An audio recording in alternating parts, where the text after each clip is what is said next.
দর্শক, আবুধাবি টি-10 লিগের দ্বিতীয় ম্যাচে সুযোগ পেলেন সাইফ হাসান। কোয়েটা কাভারলির বিপক্ষে ব্যাট হাতে রেকর্ড করলেন তিনি।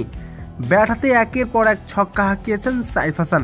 তবে সাইফ হাসান এদিন ছিলেন সবার থেকেই সেরা, কারণ যেখানে সবাই ছিলেন ব্যর্থ সেখানেই ব্যাট হাতে রীতিমতো নজর কেড়েছেন সাইফ হাসান।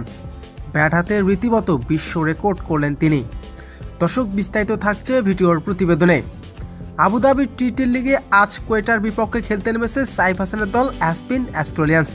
তবে এর আগে একটি ম্যাচেই সুযোগ পেয়েছিলেন সাইফ হাসান, এরপর সাইড বেঞ্চে বসে কাটাতে হয়েছে তাকে। এবার কোয়েটা গ্ল্যাডিয়েটর্সের বিপক্ষে আবারও একাদশের সুযোগ পান সাইফ হাসান। ম্যাচের শুরুতে এদিন টস জিতে আগে ব্যাটিং করার সিদ্ধান্ত নেন কোয়েটা কাভারলি। তারা আগে ব্যাটিং করতে নেমে নির্ধারিত 10 ওভার শেষে 7 উইকেট হারিয়ে সংগ্রহ করেন 100 রান। সাইফের দলের জয়ের জন্য প্রয়োজন ছিল 101 রান। সের লক্ষ্যে তারা করতে নেমে 20 রানের মাথায় 4টি গুরুত্বপূর্ণ উইকেট হারায় অ্যাসপিন অ্যাস্ট্রেলিয়ান্স। এরপর ক্রিজে নামেন সুযোগ পাওয়া সাইফ হাসান।